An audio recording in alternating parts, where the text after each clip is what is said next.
Today we're going to durability test the iPhone 12 Pro and its ceramic shield covered front screen. You might have noticed that the box is a little bit smaller this year. You know how Apple has slowly been removing things with each new product launch. First it was the headphone jack, then the HDMI on their laptops, and now it's the charging brick itself that's gone. It's always exciting to find out what's going to disappear next. Apple definitely keeps you on your toes. Honestly though, it's probably a good thing. Their 5-watt inbox charger was the slowest charger of any phone anywhere. And now there's no reason not to upgrade to the faster charging Anker Nano, which costs less while still charging 3 times faster, all while still keeping the same size as the old brick. Thanks to Anker for sponsoring this video. Now iPhone users will get to experience the fast charging that Androids have had for years. I'll leave a link down in the video description that'll give you a 10% discount off the Anker Nano. Because you know if Apple isn't going to hook you up, Anker for sure will. Now it's time for the durability test. Let's get started.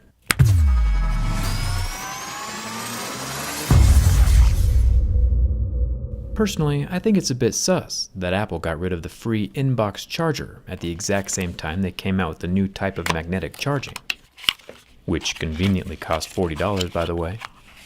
I'm sure it's all just a coincidence though. Just like how the headphone jack disappeared at the same time the wireless AirPods came out. You know, totally normal behavior.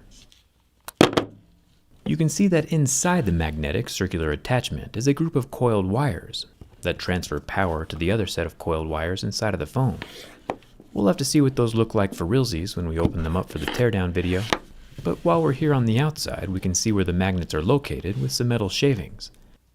The magnets form a perfect circle around the outside of the copper coils. Thumbs up for that.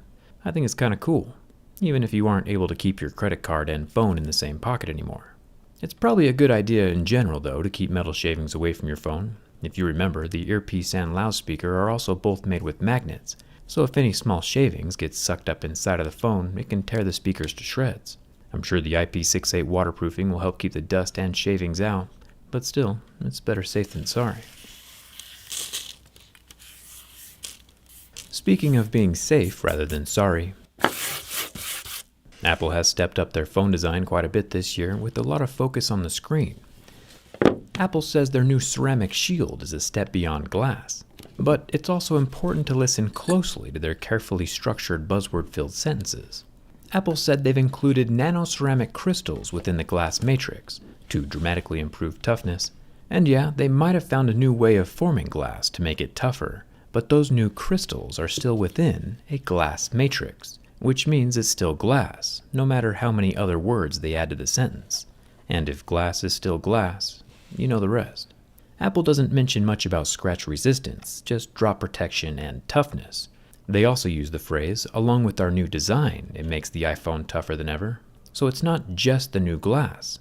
I think a large part of that 4 times more drop resistance comes from the design, with the glass totally flush sitting just inside the surface of the frame. A piece of glass has 6 sides, front, back, and all 4 edges.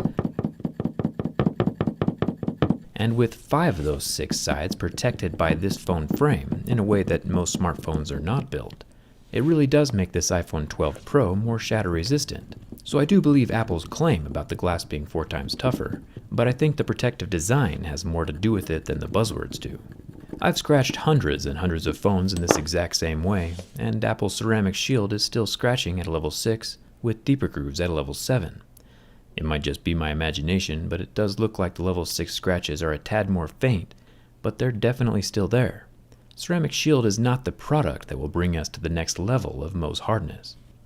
One thing that can always be certain though, is that as Apple removes things from the box, the high price will always remain the same. The only way to really keep your screen scratch-free and resale value high is with a screen protector.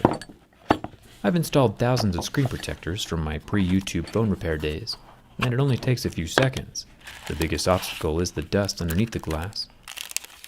But there's an alcohol wipe and a dust sticker in the box to help mitigate that. The screen protector is held in place by a thin layer of nano adhesive, so there's no residue left on the glass when it's ever removed. And since the iPhone 12 Pro display is totally flat, the precision cut screen protector makes it look like it was meant to be there. Just like you wear safety glasses to protect your eyes and a mask to protect your lungs, a screen protector is a cheap way to avoid a lot of future regret. I'll leave a link for D-brand screen protectors down in the video description. Plus, these aren't your normal plastic rubbery screen protectors either.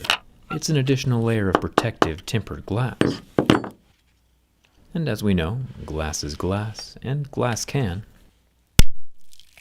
It's much easier to replace a $10 screen protector than it is to replace a $270 display.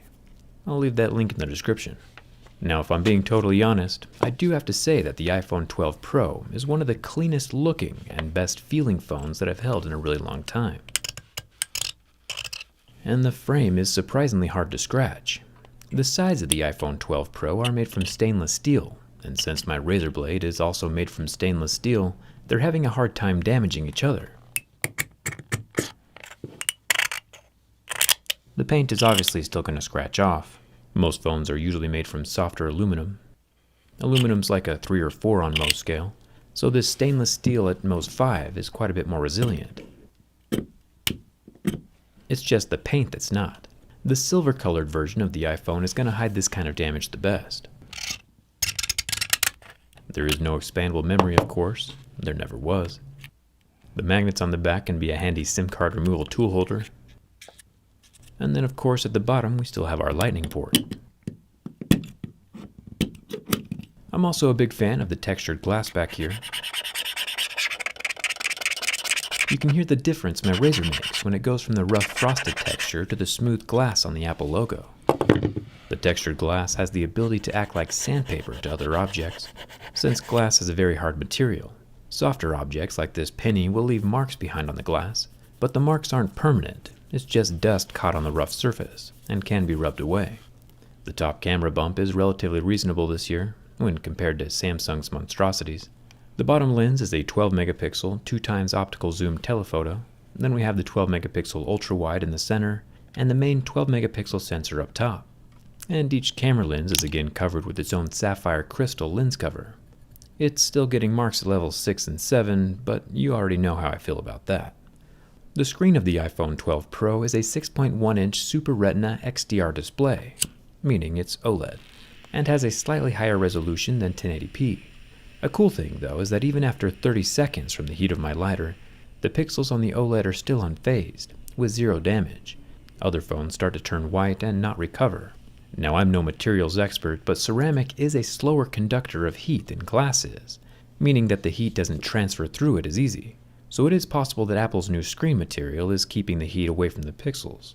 This doesn't mean quite a whole lot as far as lighters go, but it does add a little validity to the new ceramic crystal material claim that Apple is making. The oleophobic coating is definitely evaporated though, so don't try the burn test on your own phone. What about the bend test?